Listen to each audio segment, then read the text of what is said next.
Alfred Niue. Thank you, Mr. Speaker.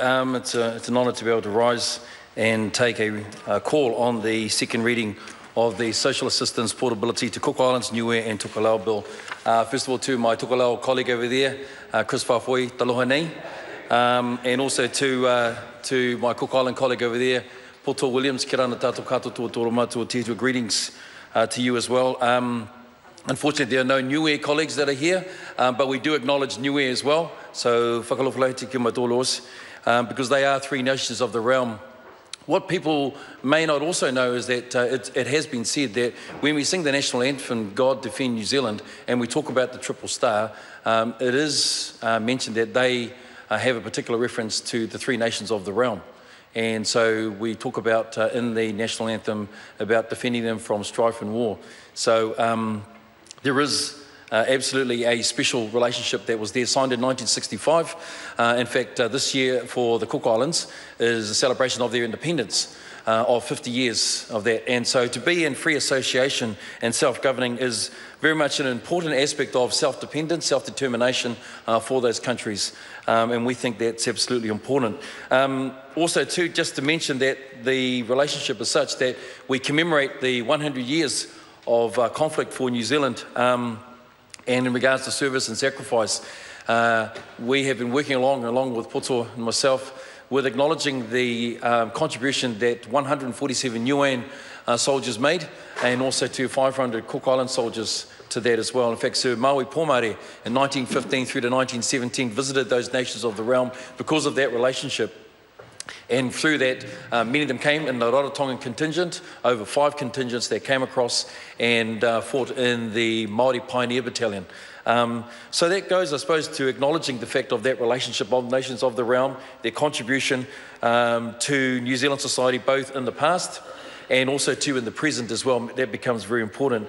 And so hence this bill becomes important to those nations, and in particular for myself, where I'm a Kiwi born with Cook Island descent, Mr. Speaker, and I don't know if you've been privileged enough to go to those Pacific nations, but you have, so I'm sure you would have enjoyed it there.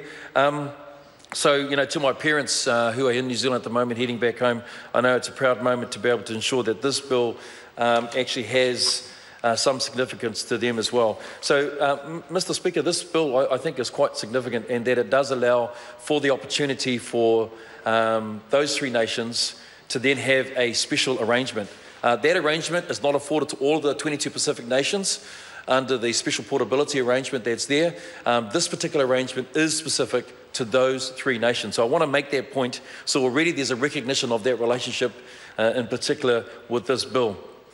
The other thing I want to also mention inside of this is that the SOP that's mentioned, and I'll talk into a bit more length about the SOP that's come through from New Zealand First, which talks about, you know, introducing a new clause, which is 5.2 to replace Section 8C. And I think it's in particular to a number of submissions. So there were 16 in all.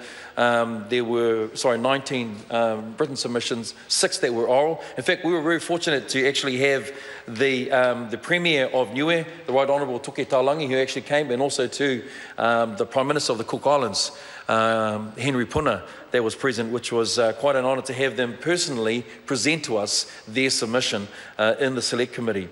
The 3 key objectives of the bill are, number 1, to improve ongoing economic social viability for those three nations of the realm. Secondly, to recognise close constitutional relationships. And thirdly, to ensure New Zealanders have options for retirement, because this actually is an option not only just for those descendants who may want to go home and return back home to their nations, but actually it's for other New Zealanders. In fact, there are a number of expats in those countries that are living there now who've gone back and who've said that this is the place where I want to retire, so this gives them that opportunity as well. I want to make mention, and I know that Carmel Cipollone talked about the report. In fact, I've got the report here, that she was a part of the inquiry into New Zealand's relationship with South Pacific countries in 2000, was submitted in 2010. And in their report, it actually talks about realm entities and responsibilities to New Zealand citizens overseas. And I think it's quite important because it does talk about the challenge of depopulation. So when I think about one of the key objectives is improving ongoing economic and social viability for these countries, this bill makes an attempt to be able to do that. In fact, it talks about the stats where in the Cook Islands alone, they're depopulating by some 500 people that are leaving the country, and that's a real concern for them. They've gone from 18,000 in a decade to 12,000, which is now the current population, and fluctuates during the holiday breaks. So this becomes a real concern. This bill then is intended to ensure that it actually tries to address that issue as well.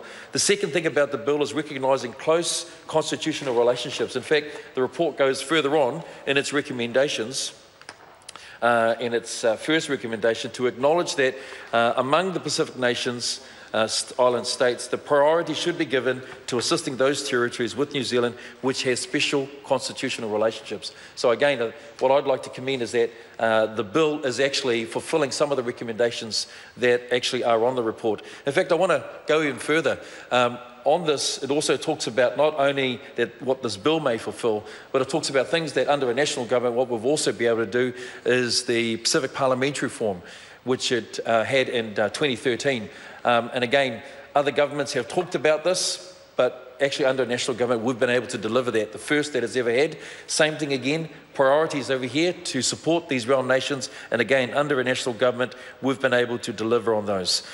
Mr. Speaker, I want to then sort of just go to address the issues of concern, because out of the submissions, probably the most telling issue of concern was around the 50 and 5 rule. So we know as it currently stands that the 10 years that one may be eligible for superannuation is that they need to have, after 20 years, have served 10 years inside New Zealand, 5 of those after turning 50. And I suppose the SOP in particular has been to try and challenge that, to see that if we can remove that and for there to be some opportunity for, I suppose, an equity of consideration in their regards. I just want to contend that under the current status that the special portability arrangement for people are able to take their New Zealand super old veterans pension, and I mentioned the veterans pension here because it is part of that omnibus bill approach for this bill. I want to acknowledge Bill Franheim, in which for a number of cases even the Governor-General was a strong supporter in actually ensuring that the veterans bill could support him. Sorry, Mr. Speaker, in this regard for this bill. You just can't bring him into the debate. Oh, apologies. Not to bring him into the debate, but there was a special annuity that was given for a veteran who had served faithfully. In fact, there was 4 tours of duty. He was one of only 4 New Zealanders in Vietnam that served 4 tours of duty. And I think the fact is that this veteran's pension, as being part of this bill, to acknowledge that, and its amendments will go to some way to acknowledging the contribution of Pacific service men and women who have served faithfully and wish to retire back to their Pacific nations in particular. Under that special portability arrangement of people to return, the arrangement is 10 years.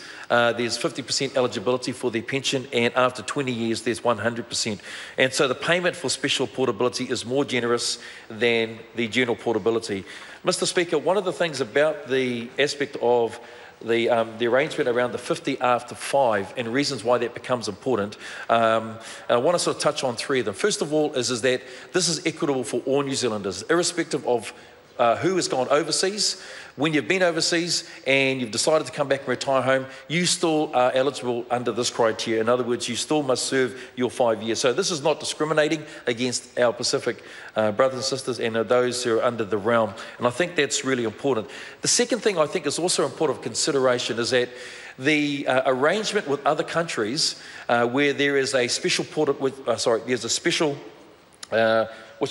social security agreement is that there's a reciprocal arrangement financially that those countries can pay back for that. So there's an issue here that the reasons why that we've considered under the committee and advice that has been given is that there's a reciprocal arrangement that can be made by those other countries. Now, in those Pacific nations in particular, they are not able to make that financial contribution or reciprocate that financially, and hence the reason why we think it's important.